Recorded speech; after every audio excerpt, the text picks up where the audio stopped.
Well, hello and welcome back to Riyadh, the global home of boxing. We are here back in Boulevard City, and look at these settings, look at these surroundings.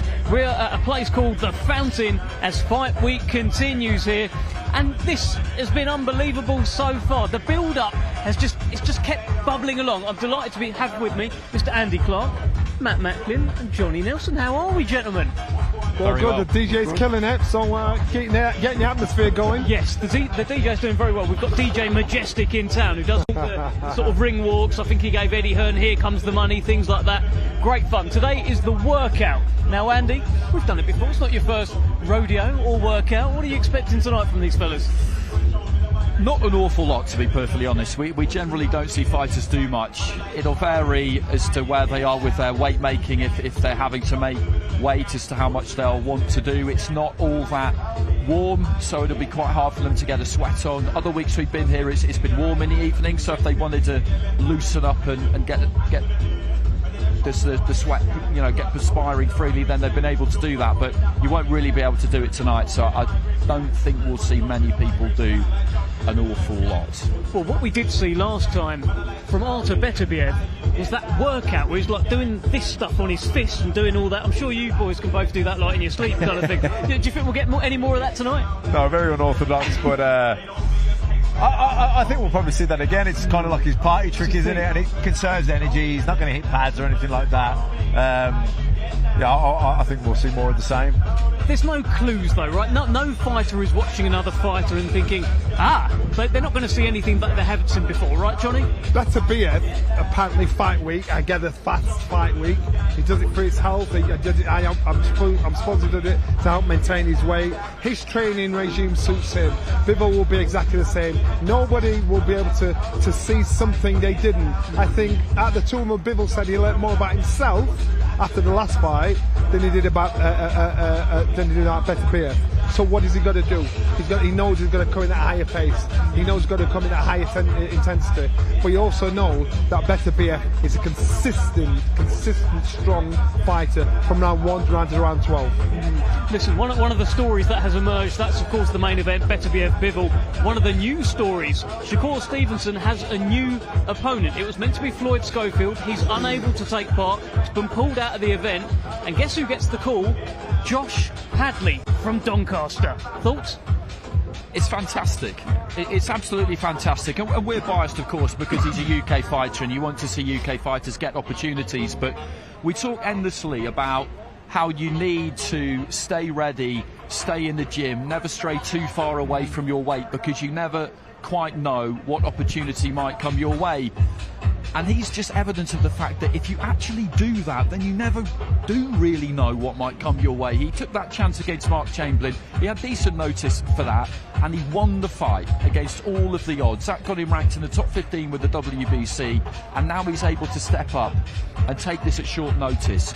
At 135 pounds, we believe. He would have checked Wade with the British Boxing Board of Control today before he flew out. He'll have needed to be within 3%, or they're not always completely strict about it, but he would have needed to have been close.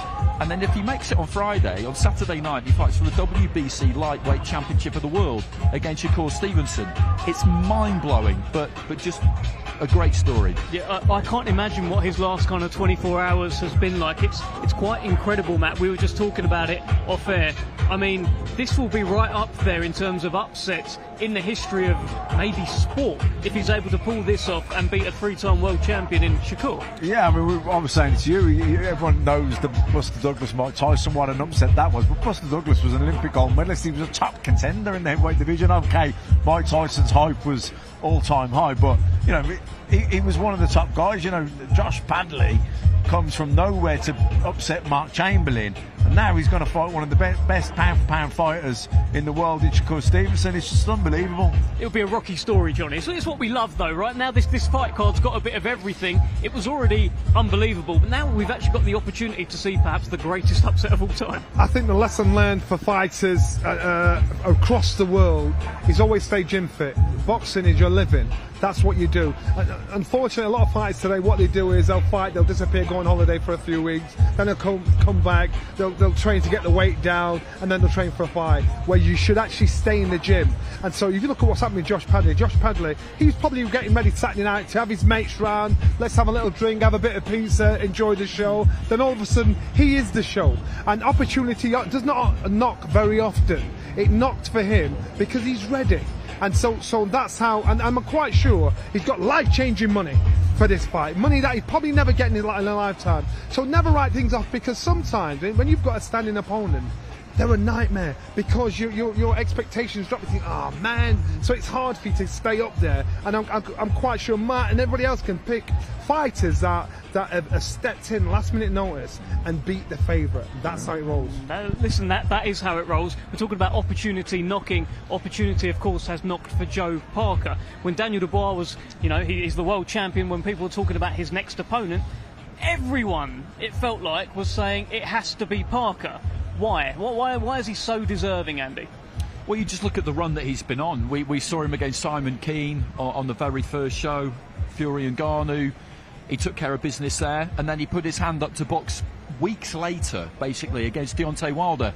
And the plan was that Wilder would beat him, Joshua would beat Otto Wallin, and then the two of them would fight in March. People forget that. That was the plan. Joseph Parker was brought in as someone who would give him a bit of a run, but wouldn't win.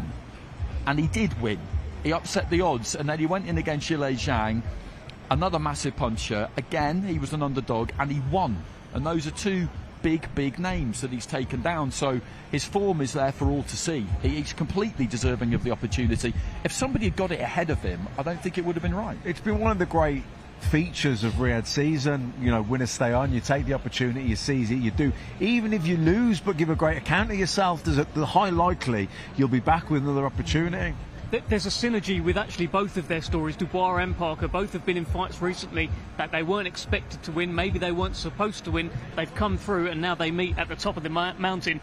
Usyk's just above them, but where they are now. The heavyweight landscape is constantly changing, and we can see the other young guns coming over the hill far in the distance. So this time last year, all the talk was Joshua, it was Fury, it was we were talking Ngannou, it had one professional fight. It all changed now. Now look how life's changed. And so you've got this young liner, 27-year-old Daniel Dubois, that shocked the world in regards to how he is, how he approaches it. That trigger-esque kind of mentality. He's no idea what's going on, but he's loving what he's doing. You've got Josie Parker, 33 years old, stepped in, been in there with everybody, sparred with Tyson Fury, good mates with all the champions that are there, has all the experience that you can't buy or pretend to have. So now he's going in against a young gun. He's a mix of Zhang and Deontay Wilder, but he's a younger version. Remember, those boys are near 40. This guy's near 27 years old, has a punch power, has the attitude, has a hunger, has desire, and he's dangerous. And he brings pressure as well. He's not afraid to let his shots go. He kind of runs red lights. Yeah, no, he's impressive, he's exciting, he's an athlete, and he's got a good jab. He punches in combinations, body shots as well. He's really he's in great form at the minute, Dubois. He's in great form, as is our MC Thomas Stryber. Let's head over to him and get this workout going. Kingdom of Saudi Arabia. We would first like to thank the Kingdom of Saudi Arabia and the custodian of the two holy mosques, King Salman bin Abdulaziz Al Saud, His Royal Highness the Crown Prince Mohammed bin Salman, and His Excellency Chairman of the General Entertainment Authority, Jia, Turkey, Al Sheikh. This great event is being brought to you by Riyadh Season and the General Entertainment Authority, Jia, with Frank Warren for Queensberry Promotions, Eddie Hearn for Matchroom Boxing, Bob Arum for Top Rank Incorporated, Gold Star Promotions, Oscar De La Hoya's Golden Boy Promotions, Boxer, World of Boxing, Warriors Boxing, and Sella. Along with their great sponsors: Saudi Tourism Authority, Saudi National Bank, STC, Dr. Suleiman El Habib Medical Group, Saudi Airlines, New Murabba Development Company, Taounia, Hunger Station, Lucid Motors, and Al Tanfidi. A big thanks to those great sponsors. It will be shown worldwide and in the UK on DAZN, and also in the UK on TNT Sports Box Office and Sky Sports Box Office. And now, boxing fans, let's get the workouts started. Our first two fighters competing this Saturday in a scheduled 6-round super featherweight contest. First, we will welcome undefeated with 2 victories. He hails from right here, Riyadh, Kingdom of Saudi Arabia. Let's welcome mighty Mohammed Alakel. Well, here comes mighty Mohammed Alakel, one of the new flag bearers for Saudi boxing. He's a cool character, doesn't say an awful lot, but the feeling from the Joe Gallagher camp, from that gym, is that he's a very talented young man. That's the vibe, that's the word we get, and he's engaging too. He's got some personality about him. Joe was telling us about him before his professional debut, how he travelled over to the UK to do a degree, so he's used to being away from home. He lives in Manchester, trains at Champs Camp, has been around a few different destinations with Joe Gallagher, learning off some really good fighters. Obviously, he was around Roberto Duran the other week. Don't get an awful lot better than that. No, it really doesn't. And you can see here from what he's doing in the ring, he's not going to do an awful lot. And I think this will be fairly typical of what we'll get, because largely I think to do with the conditions. It's not really that warm, so as I said before, the opportunity to loosen up and get the sweat flowing freely just isn't really there. Tell you what, he's had quite the start to his professional career in terms of the events that he has boxed on. He made his debut on the undercard of the first fight of Beterbiev Bivol 1. His second fight was on the undercard of Fury Usyk 2. His third fight is on the undercard of Beterbiev Bivol 2. That's not a bad way to start your career, Andy. It's amazing, really, when you think about it, and I'm sure he's very appreciative of it. It does bring a lot of eyeballs, it brings some scrutiny, but it brings some great experience of just rubbing shoulders with fighters like that throughout the course of the week. You're in the same hotel as a lot of them. You see them every day, basically, and you get an idea of how they go about things. And it's not just in the public moments. You'll see them in unguarded moments. You'll just see how they conduct themselves, how they're taking care of themselves, how often you'll see them drink out of a bottle of water, all that kind of stuff. You just get a really behind-the-scenes, fly-on-the-wall look at how someone like Artur Beterbiev and Dmitry Bivol, for example, how they take care of themselves and make sure that they get through these few days, giving us what we need, giving the promotion and the event what it needs, whilst giving as little energy as they possibly can to all of that. Absolutely that. You can see under the watchful eye there of Joe Gallagher. Of course, all of boxing is behind him in his current fight. Very sad news that came out recently, but good to see Joe out here. Seems in good spirits and always backing his man, like he does, like for so many over the years. Backs his trainer, and whoever he's training, whoever he's managing. You'd want Joe in your corner. 100%. He's absolutely dedicated to the sport and to his fighters, and he always has been. Well, Bob, a couple of days away from your big fight. How are you feeling going into this? Yeah, I'm feeling good. All the hard work is done, and I'm just looking forward to putting on a show for my fans. Joe, you're here training Mohammed. I know you just recently revealed your cancer diagnosis. A lot of people certainly concerned about your welfare. How are you feeling? Yeah, good as gold. Life goes on as normal. I'm really looking forward to Mo's fight now. His third fight on the big stage. Huge thanks to Turk, Spencer, James, everyone at Gold Star Promotions for getting him on it. And I really do feel we have a talent and possibly Saudi's first world champion in another 8-10 fights. So you've seen a lot of good fighters. What do you like about this young man?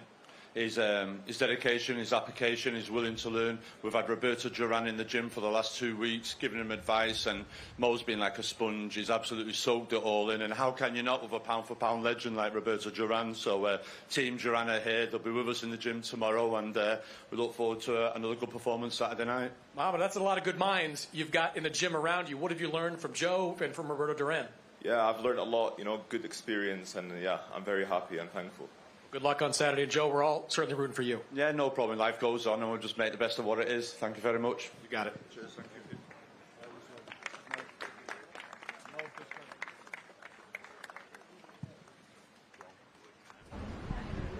Yeah, great to see Joe Gallagher there in the corner backing his man, as he has with so many, not just men, women as well, of course. Natasha Jonas in the corner in the camp. And he's a calm dude, Muhammad Alakel. Looks like he's got a wise old head on those young shoulders, just 20 years old. Fight number 3 for him on Saturday night, part of this star-studded, incredible show, The Last Crescendo. And now let's welcome to the ring a native of Chinandega, Nicaragua, and now fighting out of Bratislava, Slovakia.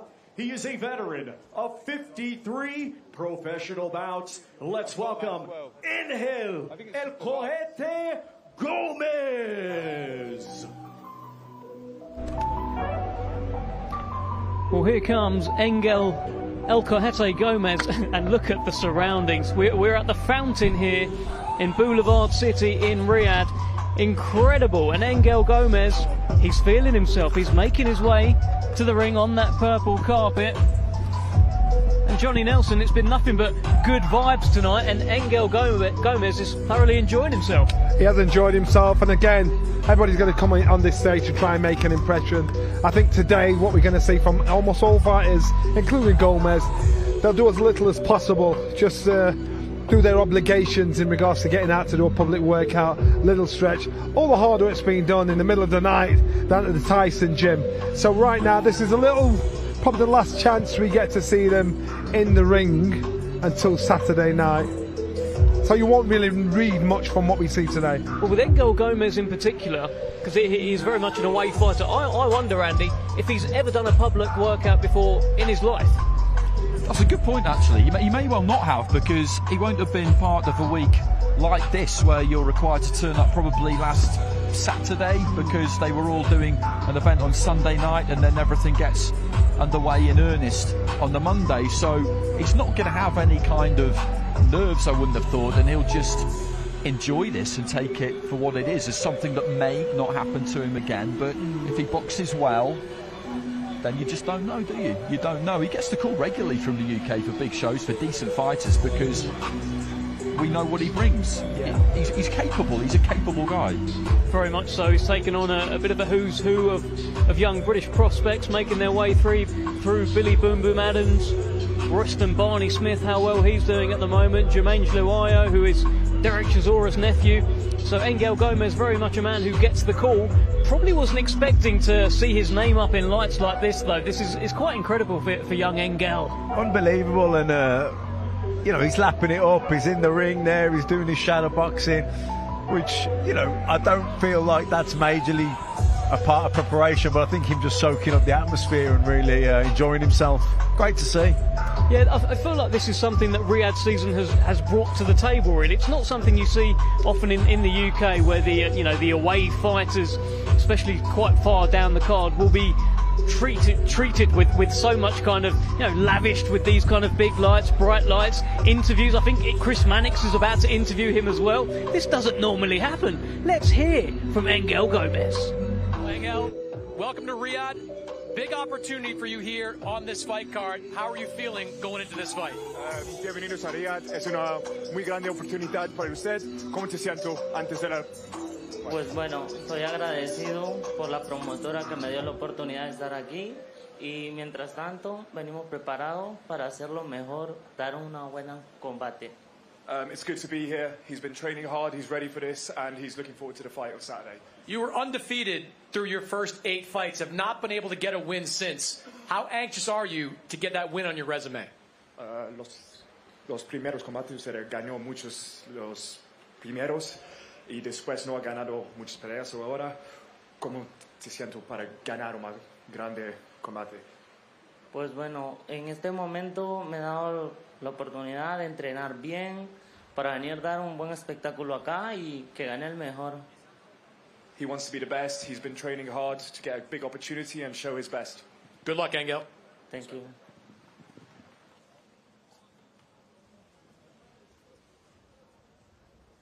Shout out to Louis Fentner, part of the Queensberry team, works in Frank Warren's office. Our next fighter competing this Saturday in a scheduled 6-round welterweight contest. He is undefeated with 6 wins, 1 draw, 1 win, coming by way of knockout. He hails from right here, Riyadh, Kingdom of Saudi Arabia. Let's welcome Ziyad Almaayouf. Well, never fear, because Zizo is here. And look, he's been talking about how he feels like he's a superhero when he fights here in Riyadh. He brings that Saudi flag to the ring with him. I've referred to him this week as a flag bearer. Today, he is literally that, Andy. He absolutely loves it. He loves it. He loves the responsibility. He loves the eyeballs that are on him. And he loves to fight as well. He's got this habit of turning fights that I think are supposed to be not necessarily straightforward, a bit of a test, but one that he's supposed to come through incident-free, of turning them into raging straighteners. That's basically what he does, and it's great for us. I think Buddy McGirt, I said it yesterday, will be kind of hoping that maybe on Saturday it won't be quite that eventful, that he'll use the jab, that he'll stay nice and compact, and he'll just get the job done, take care of business and take as little as possible. But I wouldn't put my house on it, because if he doesn't start that well and the other guy gets a little bit of a sniff, then he'll set his feet and we'll get what we've got from him before. That's kind of what we like to see, though, isn't it? I know, his trainer probably wouldn't particularly enjoy that, but for the viewer, I'm a bit of a fan of that. Oh, great for us. He's not a difficult man to draw into a war. But like you say, from a fan's perspective, happy days. And there's that superhero pose from Ziyad Almaayouf. I'll tell you, that will be some photo. And what's great about him too is that we'll hear him with Chris in a second, with Chris Mannix. Chris Mannix can wander over to him and just hold out the microphone. He doesn't even need to ask him anything, and he'll just give you a seamless couple of minutes about how he's going to be the king of the boxing world. 100%. Let's hear from him. Well, Zizo, I know you were disappointed with the draw last time out. What have you been working on during this last camp? Was disappointed. Now I know that this is what I needed, what I wanted, but we only learn later on, and that's what I love about this journey. I am the first ever Saudi pro fighter. I'm going to have bumps on the road, and I love being the first, and I want to be the first world champion, and I want to do so many firsts, but what's more important is to be the first of many. I want to show the younger generations coming after me that when you have these small bumps on the road, you just keep going. Persistence beats talent, persistence beats even hard work. But I learned a lot from my last fight, regardless of the decision, and that's the mentality I'm going into this fight as well. Head movement, defense, but all that will not work if I'm not calm and composed. As long as I am calm, composed, and I am not a victim to the pressure, I'm a superhero because of the pressure. And that's what I want to feel. I did a long training camp in Liverpool. I feel like it's blown back the spirits into me and the confidence, and I can't wait to fight. I love this journey. The day I get used to it is the day that I've failed myself. You're an easy interview, Zizo. Good luck to you. Thank you, Chris. I've got to say, some of the things he says, it's quite inspirational. It feels like you could just sort of write it down and make an Instagram meme out of it and get a load of likes. Big fan of Zizo. It's impossible not to be. His story's really interesting too. Our next 2 fighters competing this Saturday in a scheduled 12-round contest. It will be for the WBO Interim Light Heavyweight Championship of the World. Let's first welcome the challenger from Liverpool, England. He brings a professional record consisting of 30 wins, 2 defeats, 22 of those 30 wins coming by way of knockout. He is the former Ring Magazine champion and former WBA super middleweight champion of the world, Callum Mundo Smith. Well, he has the credentials, he has the talent, he has the experience, and he has the ambition to become a two-weight world champion very, very soon. The WBO Interim Light Heavyweight Championship on the line on Saturday as Callum Smith takes on Joshua Buatsi in an incredible fight. So did you hear that ring announcement? Did you hear that resume? So that makes people understand how serious, how big this task is, how big this fight is. At this stage, it's on 4:45 on Sky when we come on. We'd warm up with a 6th round or something like that, but we got Smith and v Buatsi at that time on a Saturday night. This is the whole for the no matter what. This is the top of the bill card. And this kid, you look at his knockout reel. The next one to his knockout reel is going to be Deontay Wilder. His knockout reel is mad. So this fight happening now, people need to be paying attention. Get around your TVs early. Be prepared to sit down, get your popcorn. Saturday night, what a way to start it off. Absolutely, he's done so much in his career. Former Ring Magazine super middleweight champion, won that Muhammad Ali trophy as well. Just in the Beterbiev fight, there's a feeling that maybe he wasn't quite at his best, but of course against Beterbiev that would have been a difficult task even if he was at his best. Yeah, absolutely. Beterbiev a beast, but hearing afterwards, and fair play to Callum, he never made excuses or anything. It was only well after the fight that it came out that preparations weren't ideal. And if he still has the fire burning, and he says he does, you know, this is a proper fight. No, it absolutely is that. Taking on Joshua Buatsi on Saturday night, the unbeaten Joshua Buatsi. And we'll be hearing from Callum Smith very, very shortly as he just strikes a pose for the cameras. He's put a fair bit of pressure on himself in this one. Let's hear from Mundo.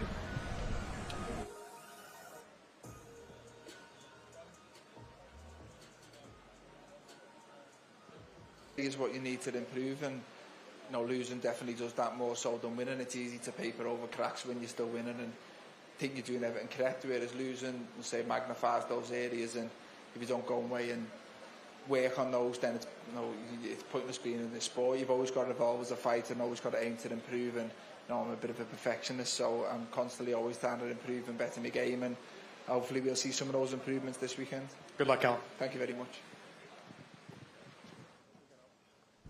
Well, great to hear from Callum Smith. Delighted to be joined by an unbeaten light heavyweight, Mr. Ezra the Cannon Taylor. How are you? I'm good. It's soaking in the atmosphere as always, but I'm good to be here, man. Make sure you take it in. We're going to get your thoughts on Joshua Buatsi and the Callum Smith fight very shortly. Let's head back to Thomas Triber. Undefeated as a professional with 19 wins, 13 of his 19 wins coming by way of knockout. He is the reigning and defending WBO Interim Light Heavyweight Champion of the World, Joshua Buatsi. Well, this is a bit of a tune to come out to, Andy. He's got me moving. Ezra, I can see the head's bopping along a little bit as well. He is just business. Olympic bronze medalist Joshua Buatsi. And Ezra, let me get your thoughts. You know, this is your division. It's a brilliant fight. I think it starts the show on Saturday, which points to how incredible this show is. But what are your thoughts on Callum Smith Buatsi? I think it's a great fight, man. I think it's a bit of a 60-40 fight, the 60 being to Buatsi. And I say that based on the momentum he's had. I think he's been a bit more active.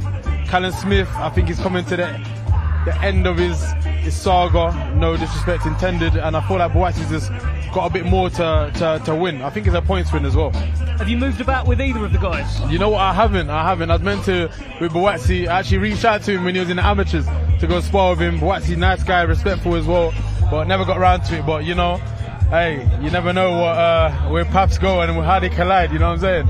You just never know. And just for those who aren't, if you don't know, you should know. 10-0 now, unbeaten in your career, Ezra. How's things going your end? It's going very well. I got a fight on the 10th of March. Then I got a homecoming 10th of May.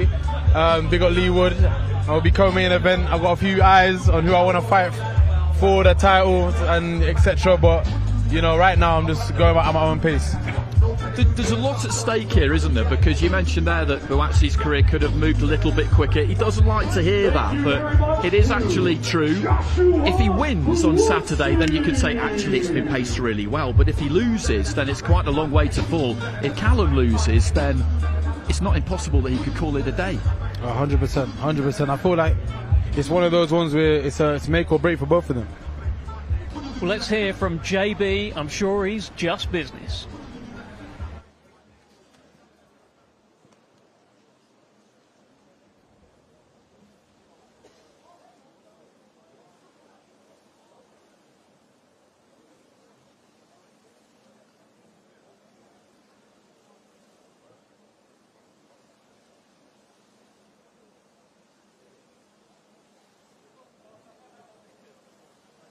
Well, Joshua, you're a pretty even-keeled guy, but do you start to get a little more excited as we get closer and closer to the fight? It is. I think every fighter feels the same way. Yeah, man, we're a few days away. Had an open workout here, but you've been working with Virgil Hunter as part of your training regimen. What has he brought to your game? A lot, man. As always, we can always stand up here and say so much, but it's better to demonstrate. So Saturday's a good opportunity. You had to make a sacrifice to go to the U.S. to train with Virgil. Why was it important to you to make that sacrifice? It's important. It pays off in here. The time away alone, it builds me. So when I get in the ring, I know I've paid the price. We've seen Callum in with some great fighters over the years, Canelo Alvarez, Artur Beterbiev. Can you learn anything from those fights about what it's going to take to beat him? I'm myself and my own fighter, so when I show up on Saturday, then you have something to talk about. Good luck, Joshua. Thank you.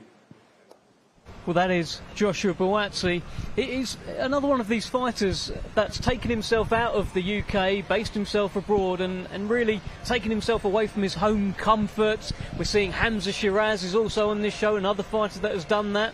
Sometimes these fighters enjoy getting comfortable being uncomfortable. One of those things, Andy. Absolutely. He seems a bit tetchy this week, Buatsi, and I like it. Saturday in a scheduled 12-round contest, and it will be for the vacant WBC Interim Heavyweight Championship of the World.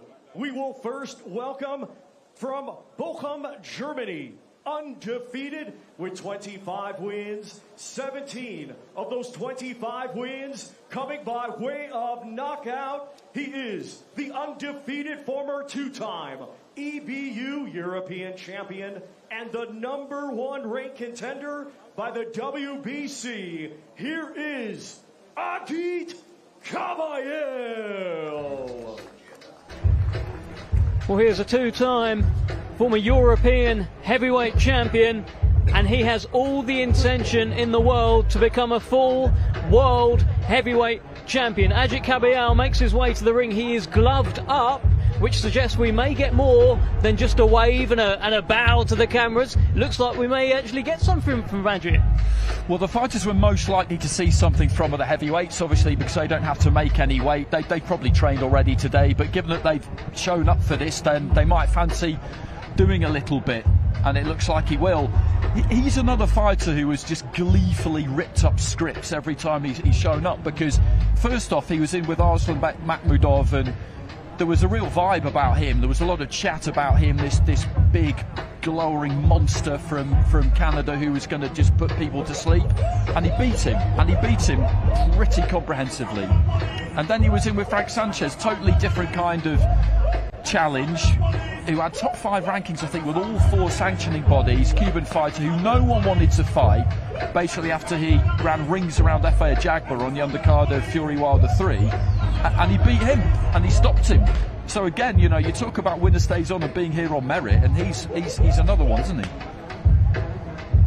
He definitely is that. There's a feeling that if Daniel Dubois against Joe Parker is #2 versus #3 in the world, Kabayel against Zhang is #4 versus #5. It's the best heavyweights in the world outside of Alexander Usyk, and you've got to take Tyson Fury out because he's now retired. It's a great show, and this is a brilliant fight. Yeah, look, if you look at Fury, Joshua, Usyk, they're at the end now. I mean, Fury's announced at the time, but even Usyk and Joshua, they're on their last legs, I would imagine. And you look at the guys coming behind them, Daniel Dubois. This guy is certainly among them, one of the top heavyweights on a real roll. Zhang dangerous, but I make this guy the favourite. It's a fantastic fight. Ezra, just before we let you go, let me get your kind of Beterbiev Bivol. What are you thinking for this one, for the main event on Saturday? I feel like Beterbiev is going to do it again, man. I feel like once you have that confidence, you can do it over 12 rounds at that pace. Personally, I just feel like it's going to be improvement from that performance. I want Bivol to win. I'm a Bivol fan, but also I'm a Beterbiev fan, and I'm a very realistic person at that as well, and I feel like he's just going to have it in the bag. Good to see you, Ezra. Best of luck in your next fight. Thank you so much for joining us. Thank you. Ezra the Cannon Taylor. Agit Kabayel. Chris Mannix just makes his way over to him. Let's hear from him. Gloves taken off. The guys up there were saying that, you know, you've been pretty much one of the most underrated heavyweights over the last few years. Do you think in your last couple of fights, you're finally getting a chance to show people what you can do? Yes, of course. You know, the people say this, I know, but Saturday, another big test wait for me. I'm ready. We will see on Saturday, you know. It is a big test, no question about that. A very big man in Zhilei Zhang. You've beaten big guys before, but what's it going to take to beat this man on Saturday? We'll see. You know, I give no prediction. You know, he's a great opponent. He fight with a big name in his career. I respect him not. But Saturday, Chinese power fight with the Kurdish power. Last time we saw you in the ring with a 6'6" fighter, you knocked out Makhmudov. Do you think you could knock out Zhilei Zhang? Inshallah. We will see on Saturday. Good luck, Agit. Thank you. I like that. Chinese power versus Kurdish power on Saturday night. And he doesn't like giving predictions. He doesn't like trash talk. He's a very nice man, is Agit Kabayel. He is, but he knows exactly what he can do. And I remember talking to Fraser Clark about him. He'd been in camp with him before his last fight, and he said that he's the best combination puncher he's come up against as a heavyweight. He's busy.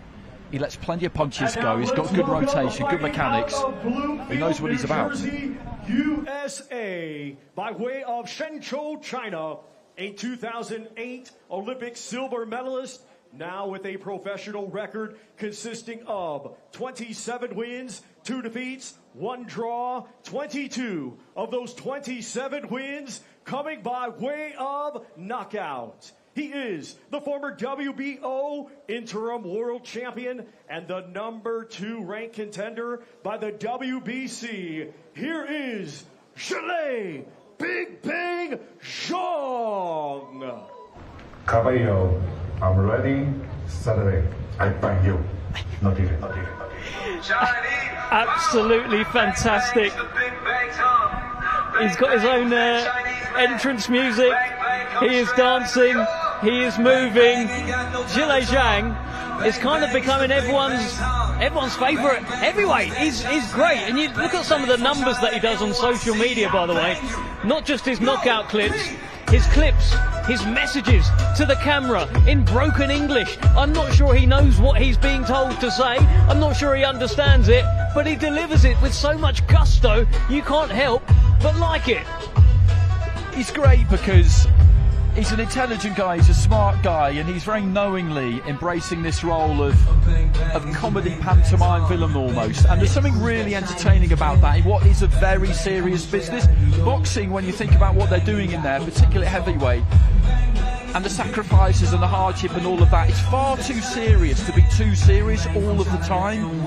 You need people like him who just bring a bit of levity, a bit of light to fight week, because he's always up for a laugh. You started a lot of this, but he was willing to engage, wasn't he? Yeah. Not everybody is, and he was willing to engage. He's fun. Listen, I was pleasantly surprised. The first time I met him was around the Joe Joyce fights. It was the first one. He came over. We had a chat via translator. I thought, I wonder if he'd like to say this. And he loved to say it. He's great. He's a great character. He's great fun. But he's also a very dangerous man, Matt. Very dangerous. Huge fighter, big puncher, southpaw, very patient because he knows he can afford to be patient because he's got an equaliser. But I think Kabayel's busyness, activity might be a bit too much for Zhang at this stage. Well, that's always the feeling around Zhilei Zhang, is that he may get tired. He does get tired in fights. He got a bit tired against Joe Parker, and perhaps with a bit more activity, he'd have won that fight. He's going to have his work cut out on Saturday night against Agit Kabayel, who will go in there and set a pace. Let's hear from the Big Bang. Just a few days away, by the way, still the best theme song of anyone walking out here. How are you feeling going into this fight? 这还是最好听的主题歌之一啊！你今天感觉怎么样？哎，我发现，然后给我创作了好多我的主题曲，我很喜欢。Whoever created these songs, I love you. Your relationship with your trainer, Sean George, goes back to your days in the amateur ranks. Your career as a pro has really taken off since he's become your full-time trainer. What has he brought to you? What's made a difference? 你跟老肖是从业余时期就一直到职业时期，那最近他这么几年的时间，给你带来了什么变化呢？带来很多变化，带来了现在有时候约比赛都约不上，然后很多人都避战我，然后前2天我还告诉他，我说你把我练得太强大了，然后都不愿意和我打。Well, I blame him for making me the most avoidable fighter in the division, but I love him.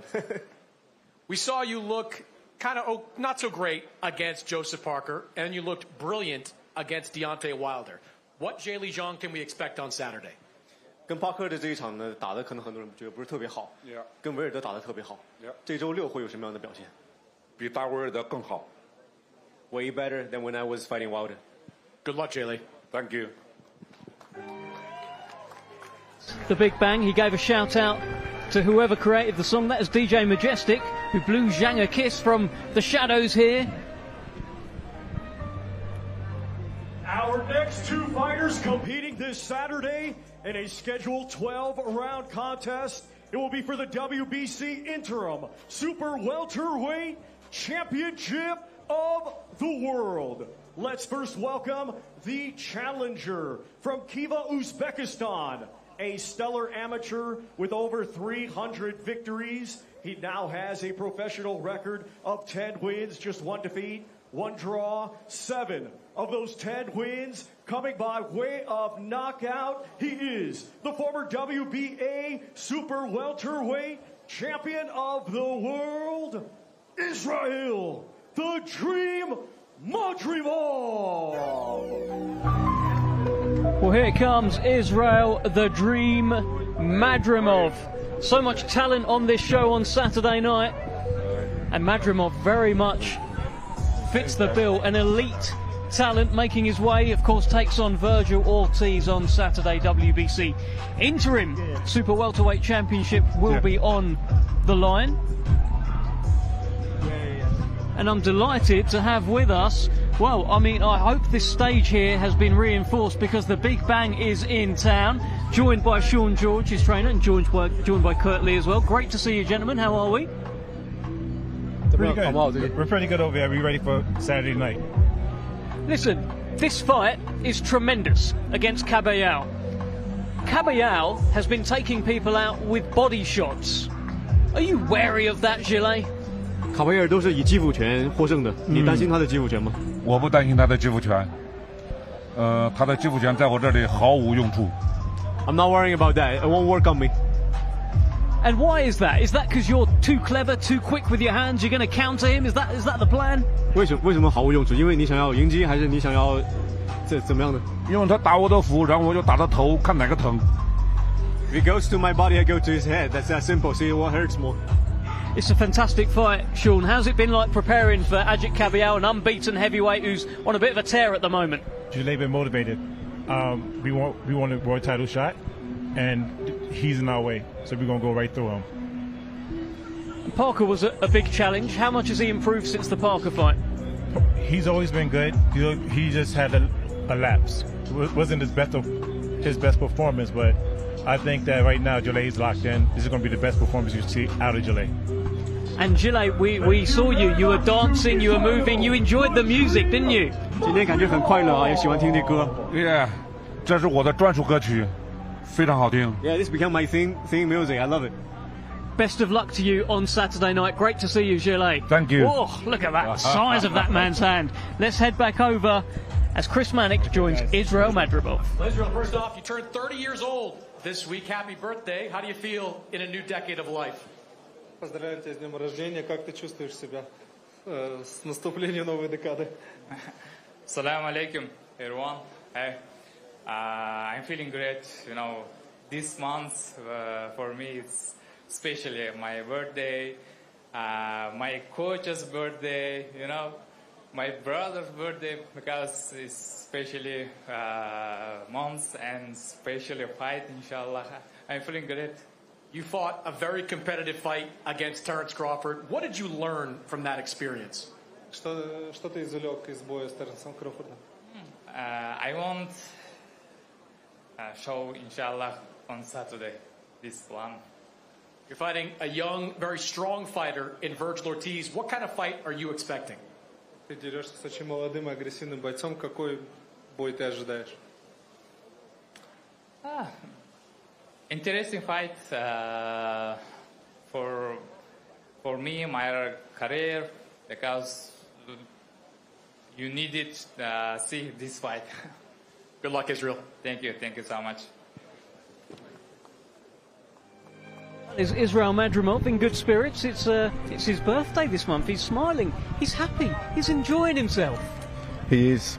You know, that was a good performance against Terence Crawford. You know, he got real physicality to him, very strong for the weight. Grand Prairie, Texas, USA. He is undefeated with 22 wins. 21 of those 22 wins coming by way of knockout. He is the reigning and defending WBC interim super welterweight champion of the world, Virgil Ortiz Jr.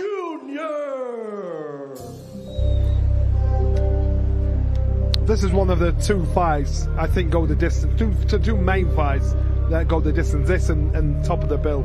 I think it's got skill, style, class written all over it, which is you'll see. This is pure action. I see Bernard Hopkins walking in. What about who's who in boxing? What a night! Well, that's what happens here in Riyadh as we get closer and closer to fight night. The stars just start coming out, and of course Bernard Hopkins, part of Golden Boy, and Virgil Ortiz is one of Golden Boy's real Golden Boys right now. It's a terrific fight on Saturday. It is, and he really needs this, I think, Ortiz, as well, because that was a good win against Serhii Bohachuk. He touched down a couple of times, but he won the fight. It was clear enough to me watching it that he won what was a very good fight. We said yesterday he needed that seasoning at super welter after a couple of first round blowouts, because he is a very, very good fighter.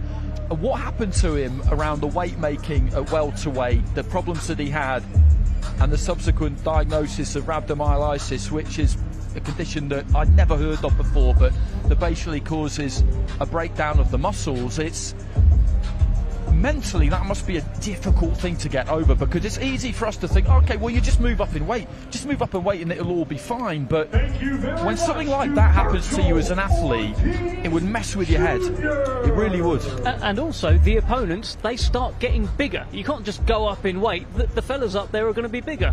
Let's hear from Virgil Ortiz.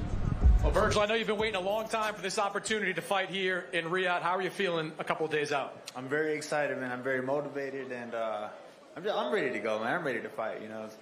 There are a lot of new rules being out here. It's not the same as in the U.S., including that midweek weight check. How are you feeling physically going into this fight? I feel great. You know, it's ain't nothing but chicken wing, you know. So it's cool. You know, with Sergey Bohachuk, you knew it was going to be a toe-to-toe fight from the very beginning. We've seen Madrimov fight a couple of different styles in some of his recent fights. What kind of fight are you expecting?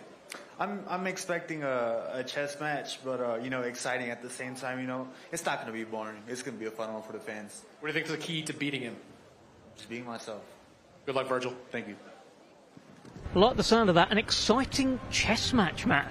Yeah, look, Madrimov is physical, he's strong, but he's clever too, good boxer. So I think he will try and put it on Ortiz, though, because I don't know if he outboxes Ortiz. I think at some point Madrimov will really have to try and take the fight to Ortiz. I'll tell you what, I was thinking about this earlier. You got Virgil Ortiz, you got Artur Beterbiev, and you got Daniel Dubois. These are some of the heaviest hands in world boxing. Ortiz only been the distance once in his last fight. Beterbiev only been the distance once in his last fight. Daniel Dubois, all but one of his wins has come by knockout. It's that kind of card. It's that kind of card. There's some serious firepower on display. Let's head back over to Thomas Schreiber. Middleweight Championship of the World. Let's first welcome the challenger from Ilford, Essex, England. He is undefeated with 21 wins, 17 of those 21 wins coming by way of knockout. He is the undefeated former EBU European, Commonwealth, and WBC silver champion, and the #1 ranked contender by the WBC. Let's welcome Hamzah Sheeraz. Well, here comes Hamzah Sheeraz, who has taken it all in his stride this week. This is the biggest moment of his career on Saturday night. He is on a streak of 15 consecutive knockouts.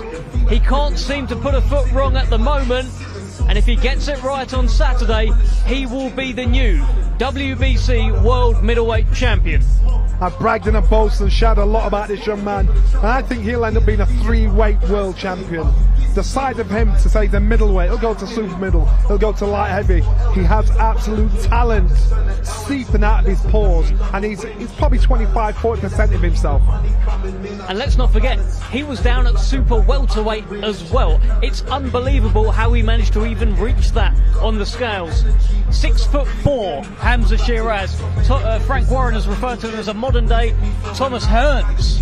Yeah, and here we go. Yeah, definitely Tommy Hearns. But if you go to the middleweight division in more recent times, Kelly Pavlik, not dissimilar, certainly in frame.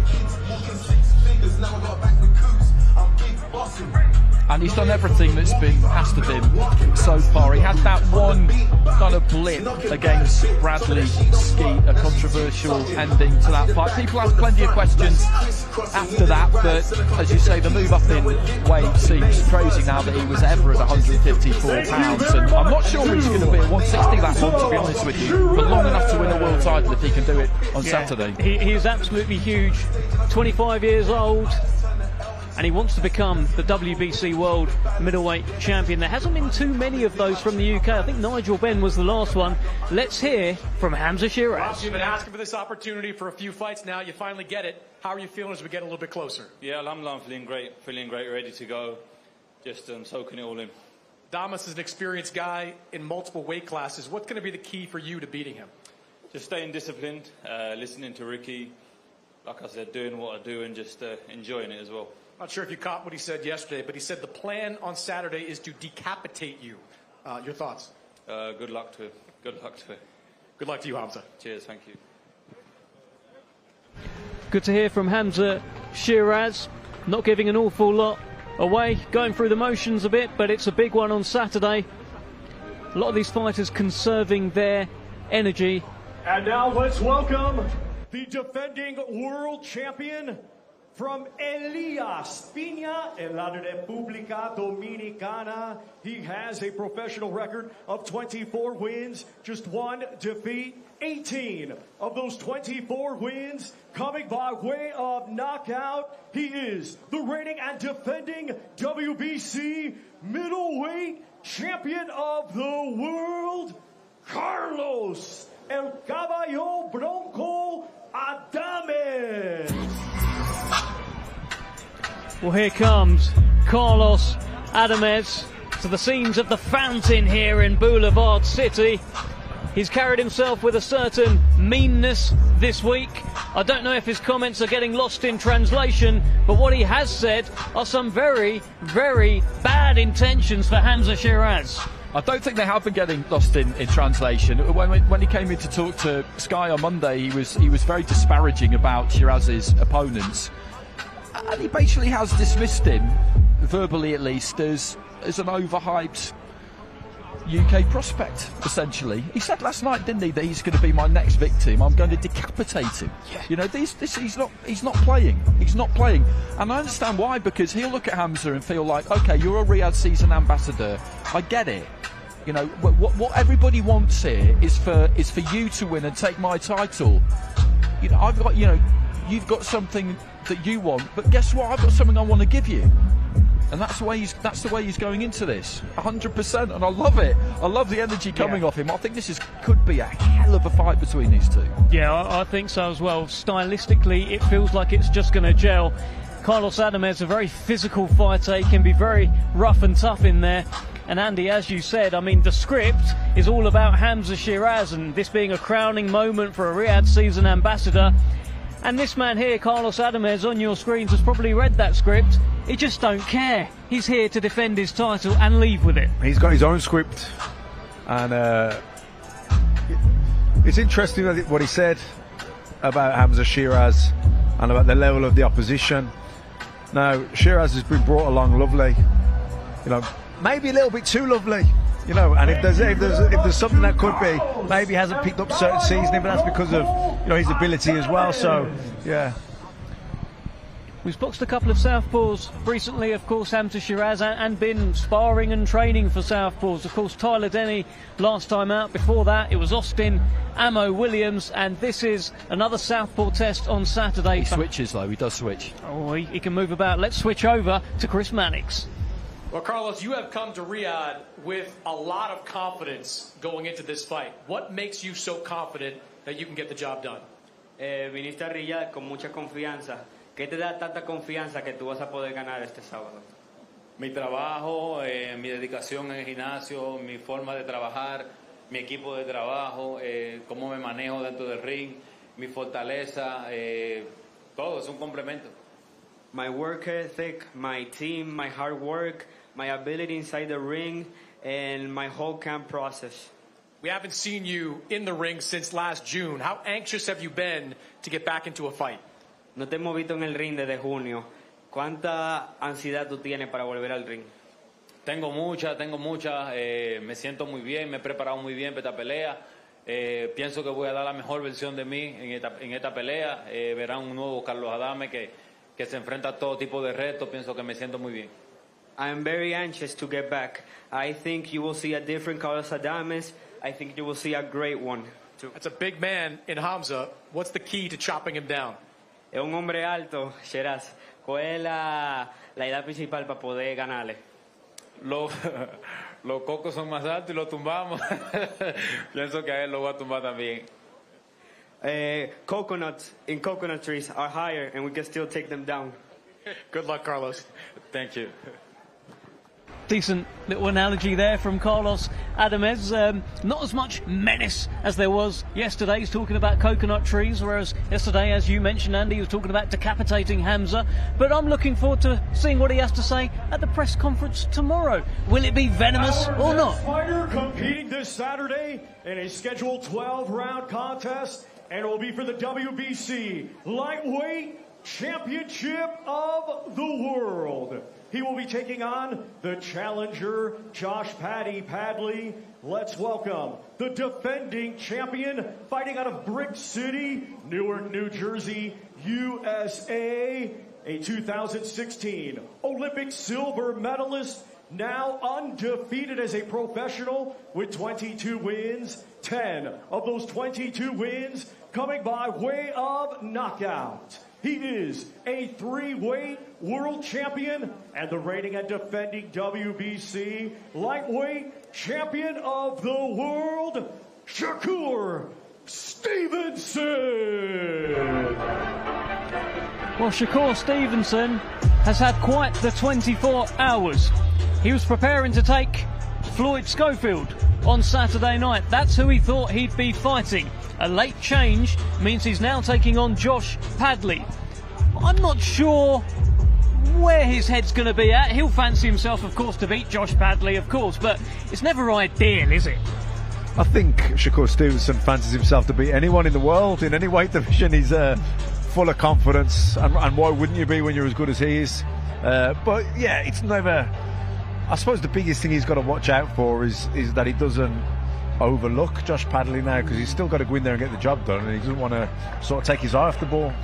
That's true, but he does also need to, I think, really put on a show. He was looking to do that when the opponent was Schofield, but I think now the pressure will be on him even more to do it now that Josh Padley's come in as a late replacement. People will expect him to dispatch Josh Padley and not take too long about it and do it in pretty comprehensive, eye-catching fashion, and that brings its own kind of pressure, because he's been criticised quite a lot, really, for somebody who's a three-weight world champion. People are quick to get on his case and say, look, you know, that's great, but you're not the most entertaining. You want to be this and you want to be that.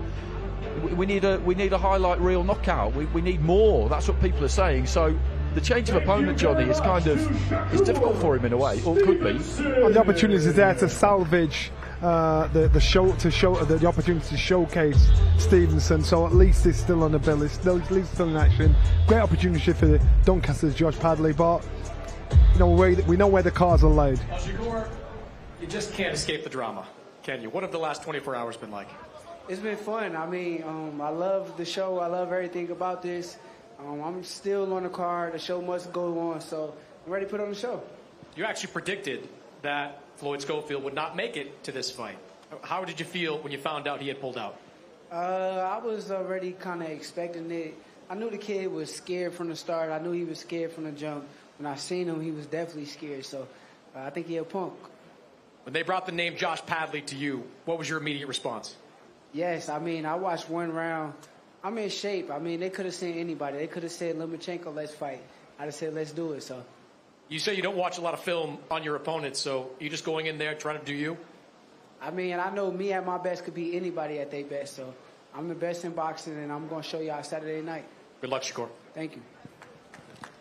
Well, there is a man who oozes confidence, and of course he has every right to have that confidence. Former three-weight world champion, Olympic silver medalist as well. Ladies and gentlemen, our co-main event this Saturday is scheduled for 12 rounds, and it'll be for the IBF Heavyweight Championship of the World. Let's first welcome the challenger. From South Auckland, New Zealand, he has a professional record of 35 wins, 3 defeats, 23 wins, coming by way of knockout. He is the former WBO Heavyweight Champion of the World, Lupe Soliai, La'auli Ale Maliatoa, a.k.a. Joseph Parker. Well, here comes Joseph Parker making his way to the ring, and he's brought a few with him. There are screams here just around the workout ring. Former WBO World Heavyweight Champion has that ambition, wants to become a two-time world champion, and fancies his chances against Daniel Dubois. Just thinks he's got too much for him, and I think we're going to get 5 minutes out of him, just like Kabayel. Parker has gloved up, he's brought a few with him. I'm expecting a bit of a show. Hopefully. Be interesting, wouldn't it? Andy Lee basically confirmed yesterday that he will be coming in a career heaviest.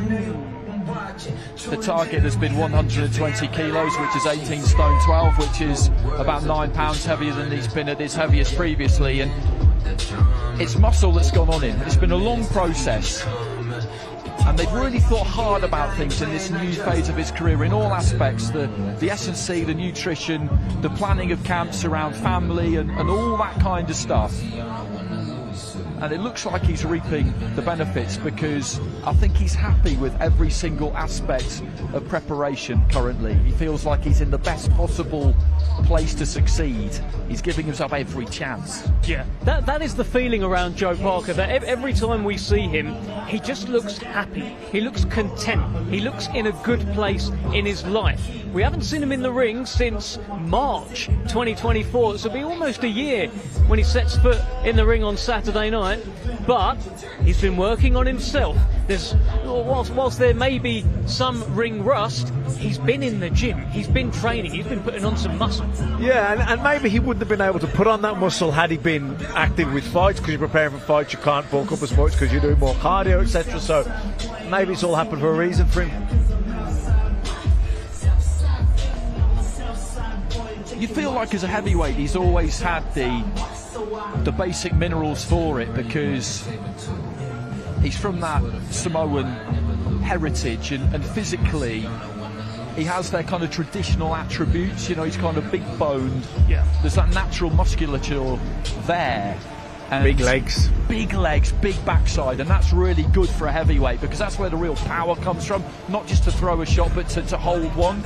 And I think the extra weight, I think it is twofold, because he's got to hurt Dubois if he's going to win this fight. He has to, because Dubois will just keep coming like the Terminator, and if you don't do something serious to stop him, that's what will happen.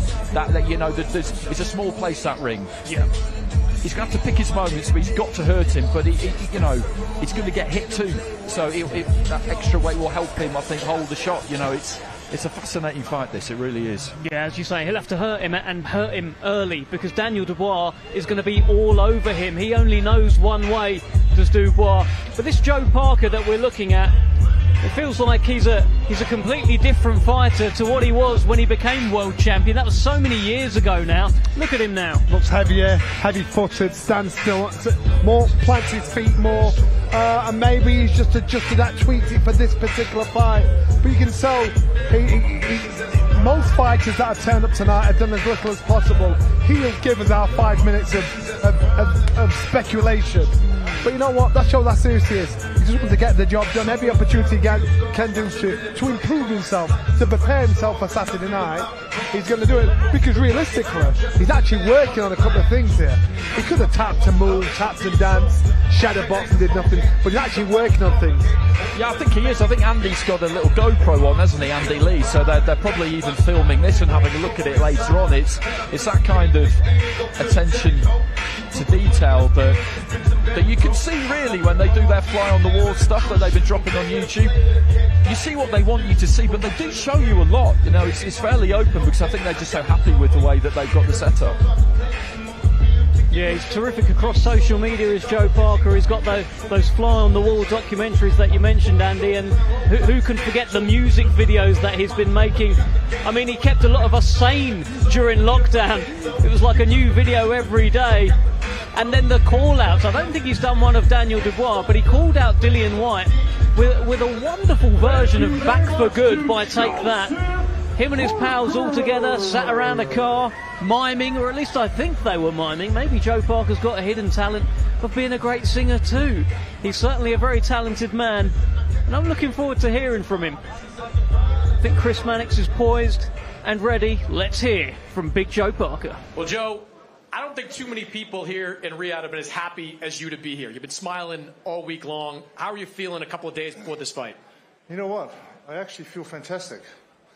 I've done all the work, and I'm well prepared, and I just want to go in there and put on a great display. But I'm very happy, and I'm excited, but I'm saving it all for fight night. So you work in the pads there for a couple of minutes with Andy Lee. You've talked a lot about what he's meant for you in your career. What has he brought to you that's been different? It's taken me a while to understand what he's been trying to teach me, but it's come at the right time. The last few fights I've had, I've been able to show what we're working on, and I want to show it again on Saturday night. You've dealt with the power of Zhilei Zhang, of Deontay Wilder. How different do you think the power of Daniel Dubois is going to be? Listen, Daniel Dubois hits very hard. Bring it on. Good luck, Joe. Thank you. I'll tell you what, I love that. Daniel Dubois hits very hard. Bring it on. That is a Joe Parker who is ready, in his view, to become a two-time world heavyweight champion on Saturday night. Absolutely, he's been doing this a long time. He knows the realities of it. It's heavyweight boxing. Dubois is a machine. He will keep coming forward, and there's no way that you're going to win a fight like this without wearing some leather. That's just what's going to happen, and you have to be up for the challenge. You don't want it to happen, but you have to be prepared for it happening.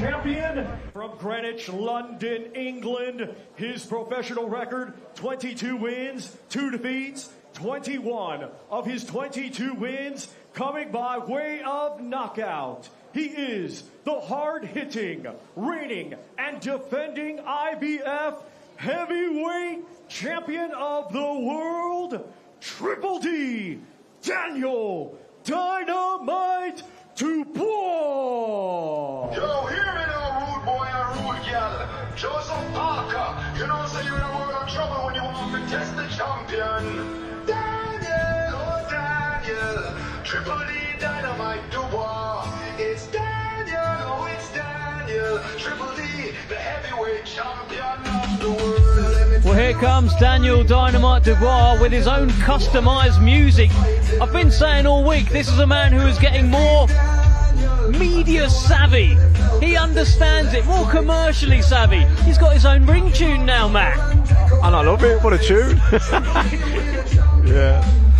He's really, I think he's just growing into becoming a champion, you know. You can see he's walking with a newfound confidence for sure.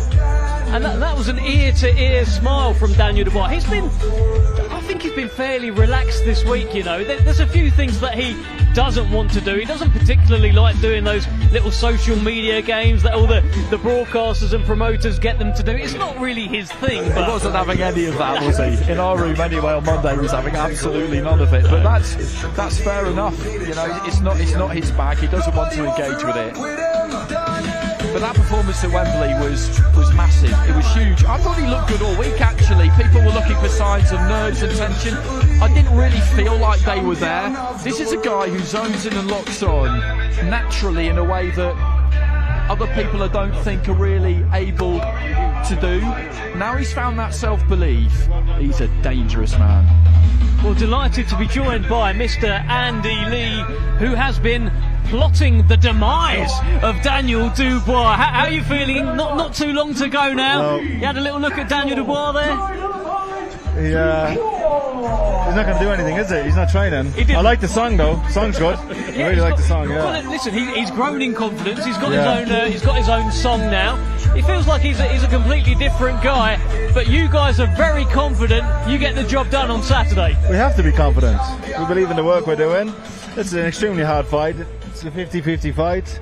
It's a world heavyweight title, but we're in full of confidence. We're in great mood. And Daniel, just days away from defending that heavyweight title of yours, how are you feeling going into this fight? I'm feeling confident, ready to go now. It's fight time. Let's go. I was asking Joseph Parker about the impact that Andy Lee has made on him. You've had Don Charles in your corner now for several fights, done a great job with you. What kind of impact has he made as your trainer? I think it's been a team effort, not just Don, my dad, and everyone that's around the team. They're just all working together, and it's powerful. Joseph Parker was just up there, very complimentary of you and your skills. What do you think of Joseph Parker? I'm just ready to fight on Saturday. Let's go. Let's go, man. How important is it for you to defend this heavyweight title? Really important, you know, the step to greatness, really. So, yeah, I'm ready. Good luck, Daniel. Thank you. God bless.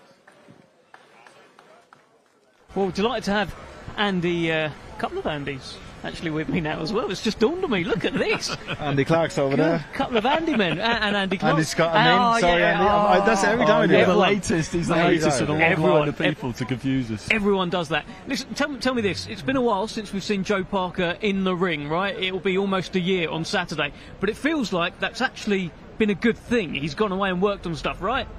Listen, everything happens for a reason. And I believe that with Joseph. I think there's someone looking down on him and protecting him. And although we wanted to fight, he was forced to rest, and it has been a rest. You know what I mean? Who knows what shape he'd be in had he fought injuries and X, Y, and Z. And like we don't know. We don't know what injuries Dubois might be carrying after all the activity he's had. He's a big man, you know, and to move that weight and to have that much sparring and impact on your body all the time can be a little bit of burnout. So we wanted to fight. Joe was ready to fight at any time, but we were forced to rest, and could be a blessing in disguise. Could well be. Let's head back over to Thomas Treiber. Ladies and gentlemen, our highly anticipated main event is a rematch scheduled for 12 rounds, and it will be for the undisputed light heavyweight championship of the world. Let's first welcome the challenger. His professional record, 23 wins, just 1 defeat, 12 wins coming by way of knockout. He is the former unified light heavyweight champion of the world, Dmitry Bivol. No, we're gonna go. I think we're gonna go. Sorry.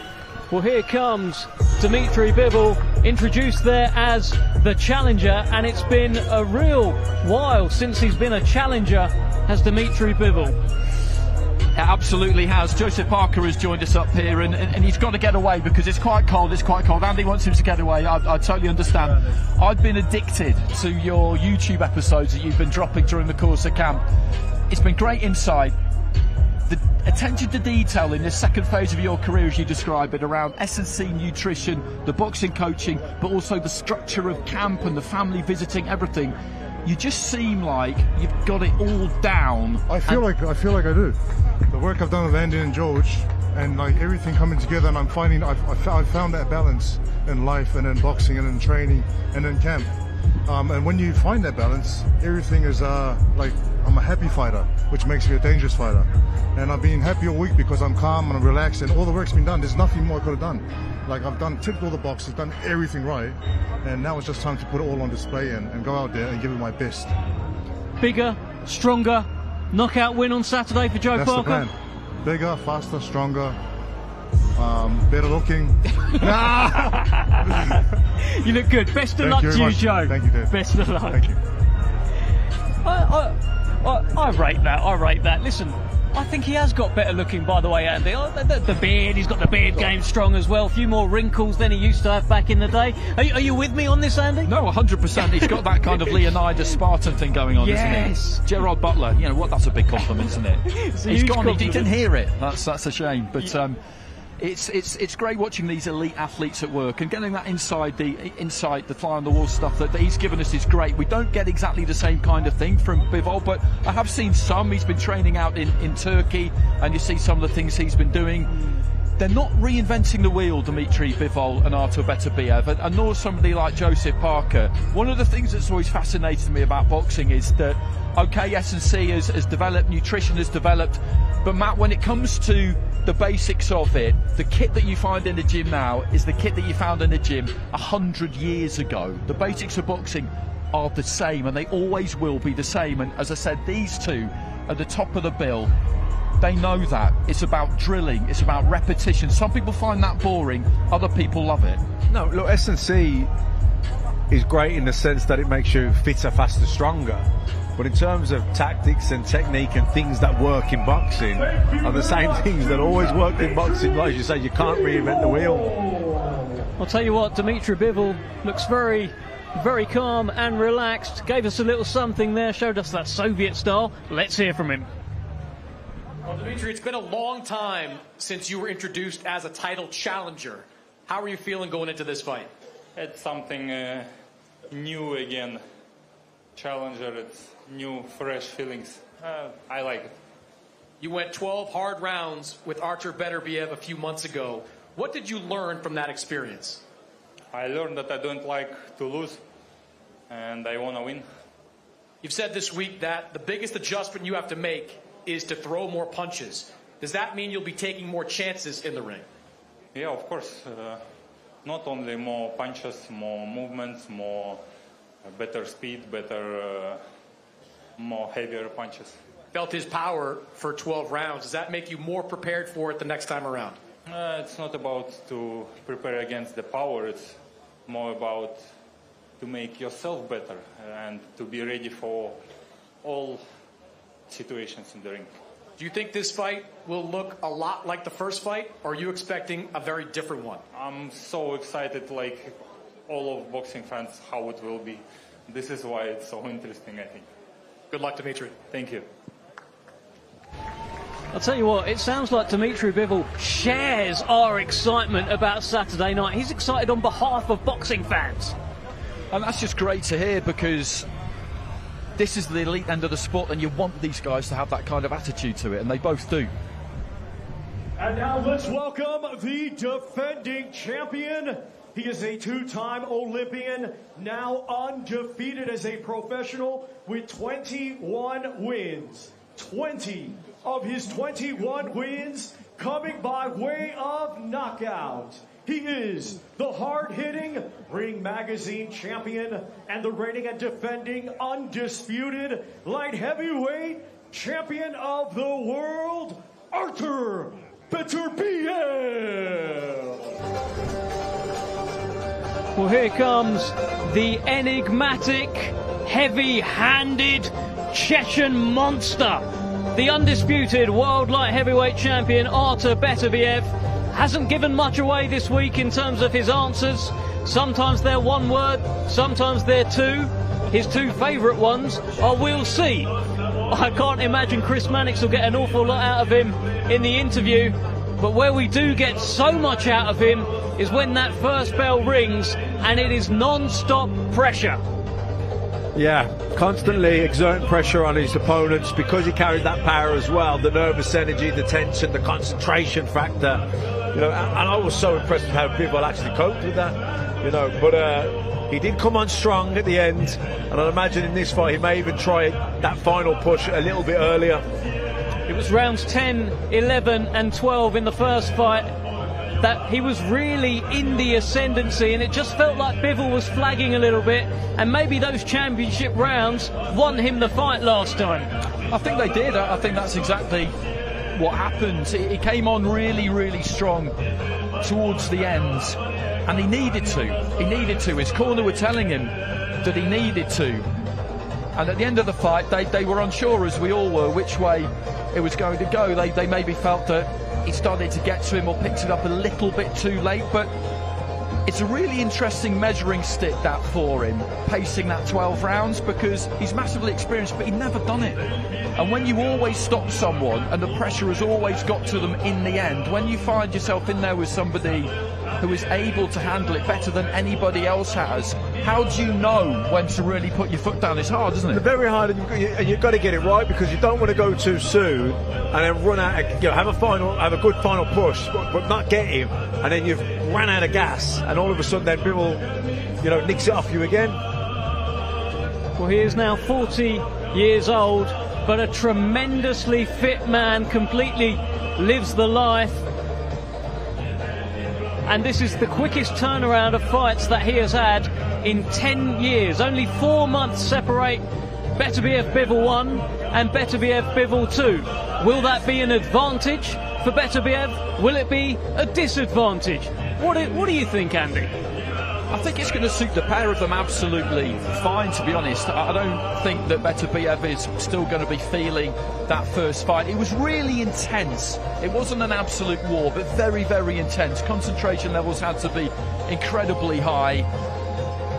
In terms of the physical nature of it, they both got themselves into incredible shape, and by the end of the 12 rounds they were pretty spent, but I think they'll have had a good amount of time to rest, recuperate and come again. And the oh wow, B-Hop, the execution of Bernard Hopkins is just sidling in next to us, which is absolutely tremendous. Well, yes, we are watching a bit of a modern legend in Beterbiev in the ring. Delighted to have Bernard Hopkins, a real boxing legend, in our company. How are you, Bernard? I'm fine. How are everybody? Everybody sound good, look good? I'm excited, man. It's Saturday's blockbuster. Tell me about this main event. You've had a lot of joy in this weight division. This is a special fight.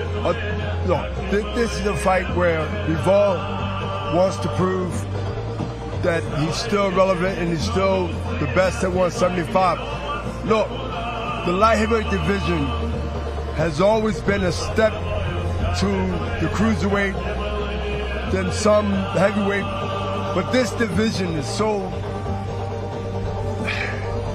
I guess, challenging to anybody fighting at 175, because you have a really exciting division that hasn't been like that since a long time. Holyfield, I can go back to Holyfield.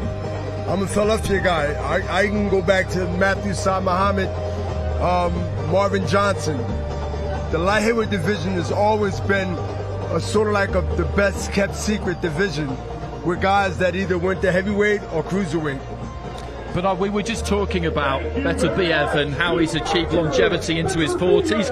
Nobody knows better than you how you go about doing that. Well, he has to be himself and use all the skills that he has. I mean, both guys are really good, seasoned, know what they want to do. It's who do it the best. This is the type of fight where both guys are good at what they do.